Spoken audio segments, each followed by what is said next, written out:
We created Bangladesh, like India created Pakistan. India created Pakistan. I mean, this is something that some people have a problem, understanding.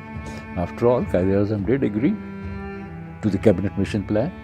Or when the more powerful side is not willing to make that type of concession, that's not only fair, but that should show that you are. I mean, the history, I know certain examples where the country powerful says, I can give up that much, so that the other side, the weaker groups, do not feel that they have been exploited, that they have a stake in the bigger unity. Since it was not happening, it may have even started. It's a very difficult thing to say, but it may have even started when Quaid-e-Azam said, you'll also speak. Urdu will be the national language. Many years later, enough number of Indians used to say, what did we gain? We helped Bangladesh attain the freedom, but they cheer Pakistani teams. They still yearn for Pakistan. They still think that it was in 71 was a bad episode.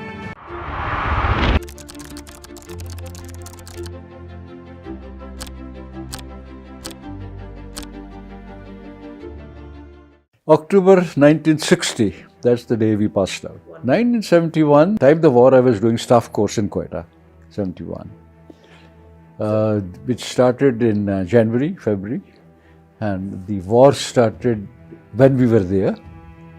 And once the war started, then people were, or just before the war was start, the course was terminated. People got posted to different places. Couple of our colleagues did get posted to East Pakistan at that time. I was not. So lucky or unlucky, whatever one was, because those who went there, most of them came back after 2 years via India.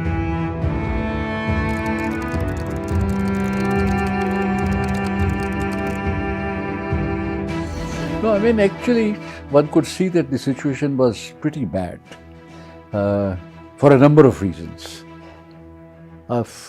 Even before those elections, there were, those rumblings, people were restless. But after the election, when it happened, the expectation was that we will abide by the results. Despite, Yahya Khan, Bhutto, it will, and that might have been a good thing. But since we did not intend to, and that is what the history is, later on came up and said there were roadblocks put in front of that arrangement by Bhutto, by Yahya Khan, so it was not going to happen. Then the military action took place and we got further worried, because one knows pretty well, even if at that time one knew, some of the people said yes, they have to be taught a lesson, but anyone who was in that business of looking at the things in their historical perspective, in the actual thing, would have said no, it's not going to be right. Military action at this time was out. Sahibzada Yaqub, he was the person who was in charge there, he also sent a message, don't do it. That time is over, if at all it was there. Now it's going to be a political settlement. But it didn't happen.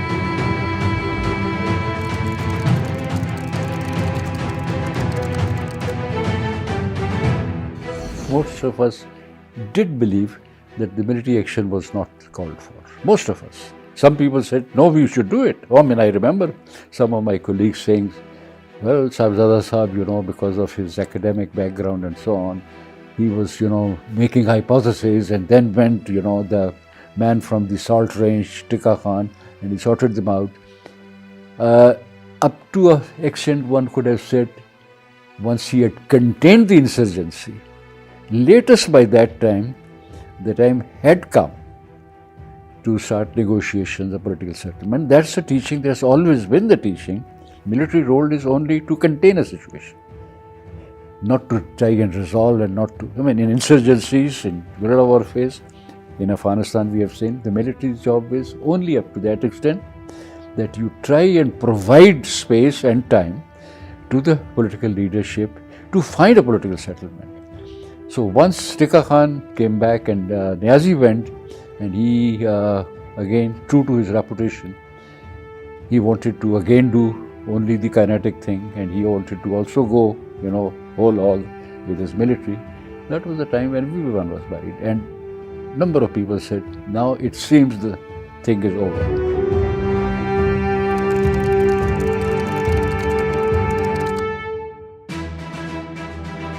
I don't think so. Anyone at that time said that we have to crack down and finish the whole thing.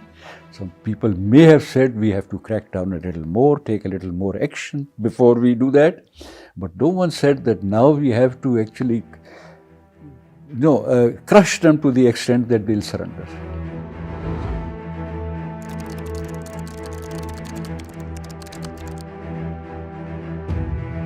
Oh yes, absolutely. I don't think there was any doubt about that. One could see the writing on the wall. It's anyone who looks at the that place, surrounded from three sides by India. Population has turned hostile. Enough number of people will join the Mukti Bahinis and so on and so forth. And so at that time to say we'll still make it, we'll still crush them and we'll still come out victorious. I never heard that. In fact, what I heard was that enough number of people from outside also, the Chinese friends and the others, said, find a political solution.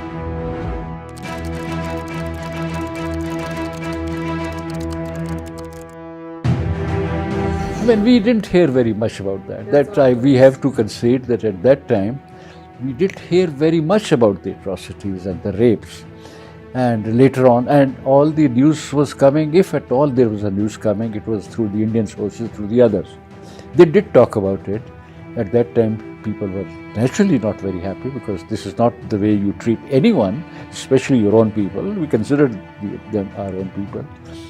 It's much later, many years later, that one found out that, and basically because of the work done by Netaji's granddaughter, who wrote that particular book, a very famous book. I'll remember its name. But when she said, no, the atrocities supposed to have been committed by the Pakistani army, they were highly exaggerated. Not so many people were killed, not so many women. But that is besides the point. It's not the number that counts. But later on, when we found out, whenever we found out that these things had happened, one felt very sorry with our own people.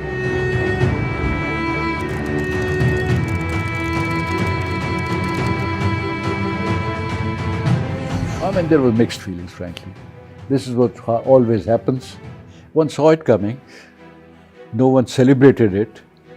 But as it happens, very often in history, especially in ours, especially those people, fait accompli, something has happened, and you are trying to look at, as any advantage that may have accrued. Well, these people were not going to be with us, and we were not going to leave them. So this was one way, and we are happy that we got rid of them. This is also something that I have heard.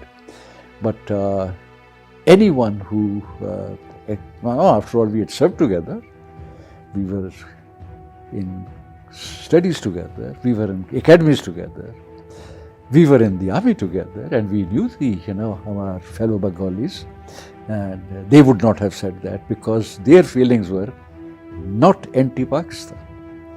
They did talk about, a certain unfair treatment that had been meted out to them, and they are more aware of whatever was happening. And they would talk about, how the jute was being, they grew it and we were exploiting it, and the type of arrangement that we were making, sometimes denying them the majority, and finally the one unit also we brought them at par, so they had to give up certain things.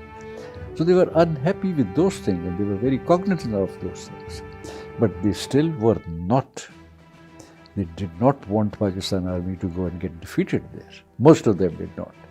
Some of them, of course, joined the Mukti Bahinis when they thought that this was now something, the things had come to a head. But at that time to say that these people were not going to be with us and not going to be, that was certainly not the right way to think. But some people probably may have said that. But the majority did say, and this is something that I think people later on also not only talked about it, but started believing in it, that we played a greater role in their separation than they did, by not treating them well, and at this time, the critical juncture, not honoring the results of the election, not doing what was always been the teaching, this is how you do. So, terribly. And that is where one came to the conclusion, we created Bangladesh, like India created Pakistan. India created Pakistan. I mean, this is something that some people have a problem, understanding. After all, Quaid-e-Azam did agree to the cabinet mission plan. And now people like Advani, especially Jaswant Singh, they've also said people responsible for the partition were Patel and Nehru and not Jinnah. But this is what happens when the majority or when the more powerful side is not willing to make that type of concession that's not only fair, but that should show that you are. I mean, in the history, I know certain examples where the country powerful says, I can give up that much, so that the other side, the weaker groups, do not feel that they have been exploited, that they have a stake in the bigger unity. Since it was not happening,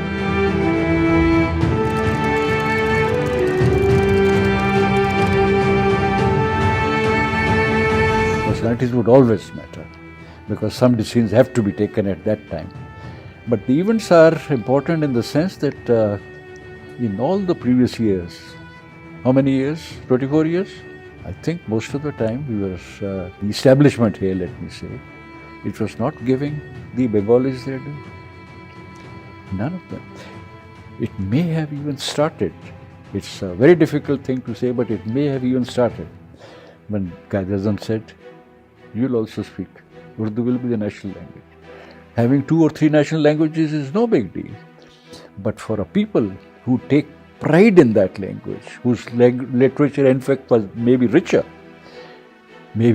certainly it's an older language, to them to say, no, for the sake of unity, now Urdu will be imposed upon you. So one could even have started from there. But I think all those events could have been recovered. But over a period of time, when one found out that despite some of the cosmetic moves that we were used to make, get some Bengalis in the army, this is a good thing, frankly, if you ask me. And they did very well in the army, and we were very happy that they were there. We'll create another capital in Bangladesh, the Sufi capital, but not giving them that autonomy that people always look for. And in this case, it's not we who were giving them. The autonomy belonged to them. And we snatched it because of the power that we had, because of the army that we had, because of the political clout, the size, and maybe overall, West Pakistan was, if we take the whole balance, was more powerful than East Pakistan. So we denied it.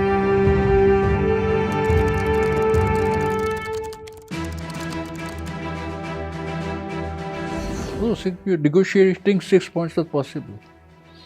If you just take the whole package, some people says no, but that means separation, that means, traitor and so. But you negotiate that. In 6 points, you negotiate, ultimately bring them down to a common denominator of 2 or 3 points that are in their advantage, 2 or 3 points in which they have conceded something. So that negotiations was, I don't think that was done very seriously, like next door Afghanistan. I mean, the points, the Taliban's demands were usually start with a maximalist, agenda. But you can always tone down, you can bring them down through negotiations. But I think that the moment 6 points came up, the reaction generally across the country in West Pakistan was, no, this is something that we could not expect. Though ultimately no one, I do not know if at that time we heard anyone saying, let's at least talk about that. And if the things are gone to that bad an end, then why not settle with something else? A friendly, parting of the way is one, but a confederation type of arrangement, at least try. And that's what I believe, that usually people here, and this is the establishment mind perhaps, and that is they want all or nothing. If we don't get everything else, no, we will not take it. Now the other side will not give you everything, and if you do it very, intelligently, very wisely, you might be able to clinch a couple of things to retrieve that bad situation.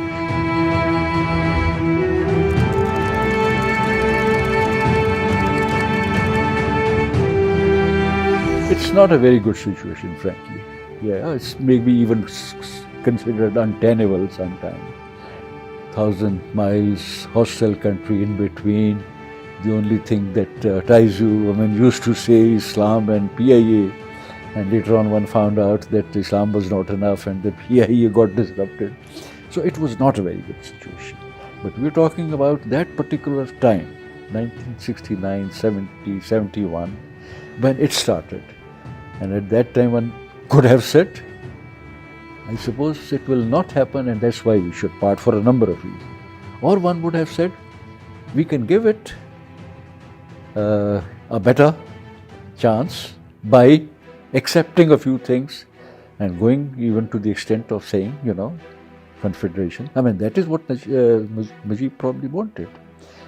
But I do agree that it was not very easy, especially because of the not only geography but the whole political environment. It was even uncomfortable more for the Indians, these two prongs, than it was for us, if you ask me. They were always, and later on, once it was happened, now that is, I suppose, the parting thought that I want to leave with your audiences. Many years later, enough number of Indians used to say, what did we gain? We helped Bangladesh attain the freedom, but they cheer Pakistani teams. They still yearn for Pakistan. They still think that it was in 71 was a bad episode. So they were worried that their whatever child that they helped born, that it was not in their benefit. Now we have two hostile countries instead of one. Except that again, for some time it was all right. Sometime one could have played that card, but ultimately the reality took over. And right now, I do not think one is thinking of that option at all. Not only because Khalda Zia did not do very well, or Hasina Wajah seems to have established itself, but I think the reality also probably, in one form or the other, took over the new situation. But even then, who knows? I'm not saying that this is the end of this. After all, the Chinese are more interested in Bangladesh than they are in many other places. So we do not know what type of configuration, what type of combination will come up in the years to come. Yeah.